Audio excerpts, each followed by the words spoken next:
Well, hello there. I haven't seen you today. Have you seen me today? I've been around.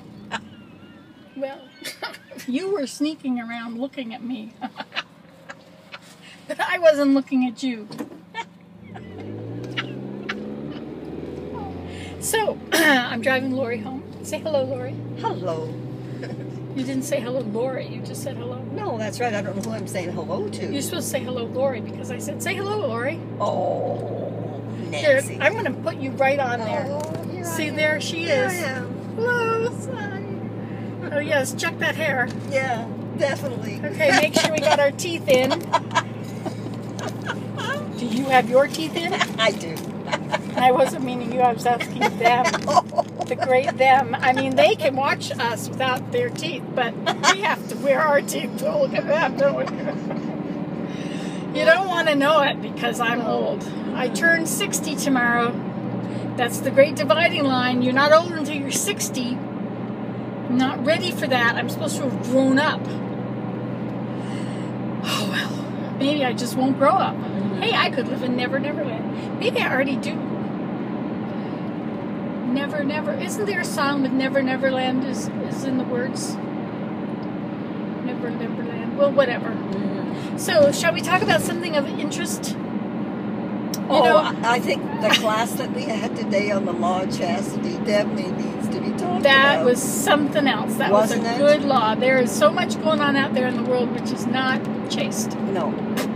And no wonder they have broken families, broken hearts, and bad language. And But I don't no mom really and want dad to at talk home. about it because a lot of people out there don't want to live the law of chastity, and I don't want to be a thorn in their side. Okay.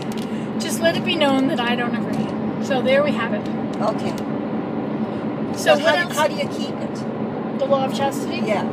Like, don't date a man until he's divorced. That's right. Don't. Hands off. Just keep your hands off. You can hold Until you're hands. You married. can hold hands, but that's it. That's right. Should get married. Oh, look at those birds. There's a flock of gulls. No, don't look. You're in there. You can't look. I'll do the looking for you, and I'll tell you what I see. First of all, I think you should show them the monarch butterfly.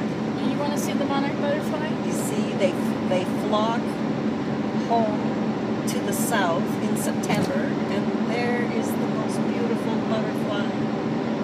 I was swarmed by them in September by Lake Placid with my husband and his mother, and it's one of the most beautiful natural phenomena I've ever. They swarmed Well, I can right top over that. us, right over us. We were standing in the middle of this monarch. I can top that. Oh, I was on the top of a mountain, no. El Rosario, where there were millions of them in the trees. Yeah. Millions. They were on the ground. You had to watch out where you stepped. You had to keep your mouth closed or they would fly into your mouth and in your eyes. They were everywhere. It was something else. And the locals were putting puddles on the ground so that they could have a little drink. Because monarchs the butterflies do not eat milkweed. It's the caterpillars that do. They lay their eggs on the milkweed. But they like the oyamel tree. I don't know what they do with the oyamel tree except they nest in it. And they or not nest, but they flock there. No, that's up here. Yeah, the life cycle of a monarch butterfly. That's what we'll talk about. It took us 4 minutes to figure that out, but here we go. Want to see her laughing? You got your teeth in, right? I do. She's a hilarious friend. She's my best friend. There we have it. You heard it here last. Yes. Okay, so we'll talk about the monarch's life cycle. So, to begin with, they come from the oyamel trees in the spring. As soon as it's not bad weather anymore, they start flying north. Only the females. The males are left for dead. They die there. So the females come back, and as they come back, they start laying their eggs because they've just mated. They're full of eggs.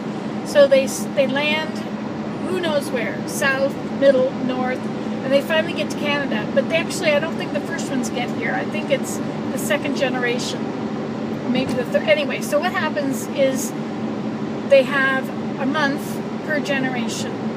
So they lay their eggs on the milkweed, and they're little tiny things. They look like Easter eggs, little Easter eggs with stripes on them. They're very, very tiny, tiny, tiny, tiny. But But if you look on the back of the top leaves, you'll find them. And you can take those home and put them in anything, and then feed them milkweed leaves as they get bigger. Because the caterpillars will hatch, and they're so tiny. And then they get bigger, and then they start eating that leaf up. They make these tiny little holes at the beginning, and then they walk around and make another tiny little hole. And finally, they start eating the whole leaf up, and you better give them another leaf or they will die. Actually, they won't die. If they run out of leaf and they're not finished, they have 4 stages. They shed their skin 4 times, and they get this new skin, which is it's like an accordion, and they fill it up. And when they filled it up, then they shed it. So I think they do that a few times. Is it 5? I can't remember. Anyway, so that when they're finished doing that, then they go find a nice spot and they hang. And they start swinging. And they sort of shake all the lumps out of their body. They take this outside skin and they shake it until it's straight. And it's about that long, and that's a pupa. And so they stay in there and they hang on this little thing, and you can see through it. It's green at the beginning. Well, you can't see through it at the beginning. Well, maybe you can. Oh, look, that's my husband behind you. You know him. Anyway, so after that, now if they run out of leaves, they will go ahead and do this. They'll pupate and they will hang. They'll make their chrysalis and hang. And then after, I think it's 28 days, but I've forgotten. You're really sliding off your little spot. Anyway, after 28 days, then you'll see they're clear, and you can see the brown and the black and white dots through it. And then they I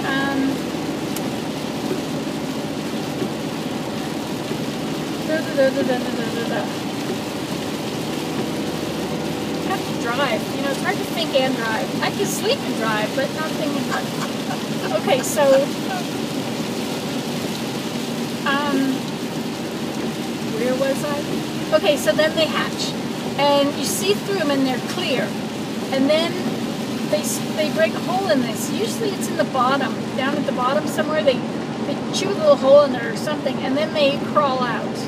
And they crawl out, and there's this limp little thing, this wet little brown and black and white thing. And then it's like they puff up with air or something, and the wings start to get big, and they open up, and then they have to sit there and dry for an hour or 2. And then they're ready to walk onto your finger, and you can take them outside and let them go. But they don't necessarily want milkweed. Yeah, they're past milkweed now. They like a little puddle. Anyway, and so then those mate, and they have another generation and another, until in September, it's usually the 3rd generation for us up here, they fly away, or the 4th generation, whatever it is. And they fly to Mexico, there's 13 spots in Mexico, these oyamel trees. They're on certain mountaintops. And El Rosario is one of them. And the locals that live around it are loggers, and they log the oyamel trees.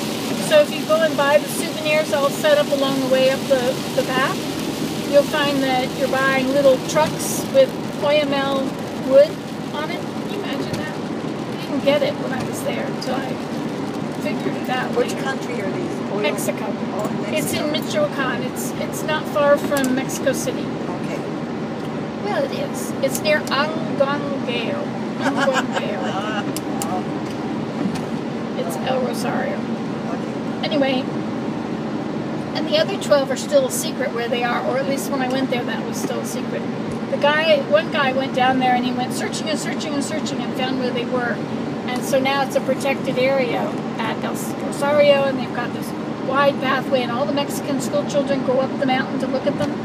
It's a big school thing, you know. It's a real education. And then there's people from all over the world that go there too. Like me. Yeah. Only if somebody else pays for it. That's my travel writing days. Yes. And there you have it. And so the males and the females go to Mexico. And then when they're in Mexico, they mate. And the males die. And then they come back in the spring, unless the locals who hate them spray the trees with oil and kill millions of them so that they can get rid of them, so they can log the trees. Horrible. horrible. Anyway, on that note, we will end this lovely conversation. It's only been 10 minutes and 6 seconds. Okay. So Shut it off. you heard it here last, and you cannot do this at home. Well, you can gather milkweed butter. You can add butter. Wow, that's the coolest looking cloud. Look at that coming over. Hey, bye.